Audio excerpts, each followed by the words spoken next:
Welcome all, Papa G here. Today I present low-carb pecan pie with a caramel-flavored whipped topping. This, my friends, is an absolutely wonderful recipe. It matches the taste and texture of its high-carb counterpart, but only has a fraction of the carbs. Just in time for Thanksgiving. Let's get started. In a food processor, pour in 1½ cups of almond flour, a sugar substitute equal to 1/3 cup of regular sugar, add just a pinch of salt, and about 4 ounces of cream cheese.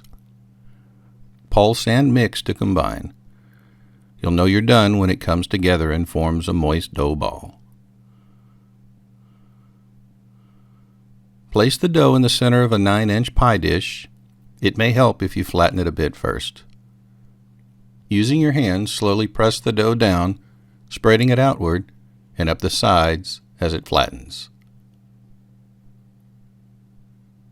Once you have it spread as evenly as possible, poke it several times with a fork, including the sides. This will help it not bubble up as it cooks.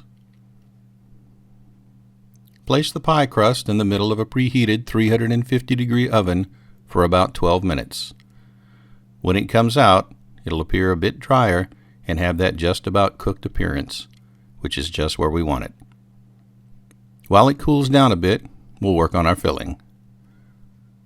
In a large mixing bowl, add 3 large beaten eggs, and to replace the standard Karo syrup found in most pecan pie recipes, we'll be using about a cup of Fiber Yum, a tapioca starch syrup. I'll have a link in the description on where you can find it. Now add a sugar substitute equal to 1 cup of regular sugar.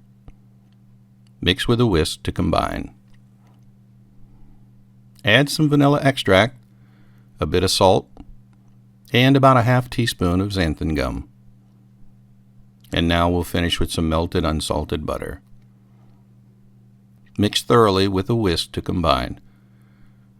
Now add about 1½ cups of roughly chopped pecans. Mix well so that all the pecans are coated. Pour the filling into our prepared pie crust and spread the pecans so that they're evenly distributed. Put the pie on a baking sheet to bake. This will help with 2 things. First, it'll help deflect the direct heat from the oven and protect your oven in case you have any bubble over mishap. Place the pie into the oven, still at 350 degrees, for 50 minutes or until set. While our pie bakes, we'll work on our whipped topping. In a small mixing bowl, add about ½ cup of heavy cream, some sugar-free caramel syrup, and a liquid substitute equal to about 3 tablespoons of regular sugar. Use an electric beater and beat until peaks form and it's nice and fluffy. Cover and place in the refrigerator. When our pie is finished baking, remove and place on a cooling rack to cool for at least an hour to an hour and a half. The pie's outer crust area may cook faster in some ovens than others.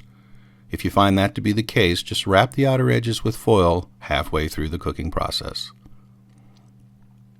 When it's cooled, slice and serve. Add our caramel whipped topping and enjoy. Delicious. There you have it, folks. My low-carb pecan pie with a caramel-flavored whipped topping. One of the best low-carb desserts you'll ever try. I hope you enjoyed this video. If you did, please like and consider subscribing. I'll have something new every week. Thanks for watching, and I'll see you next time.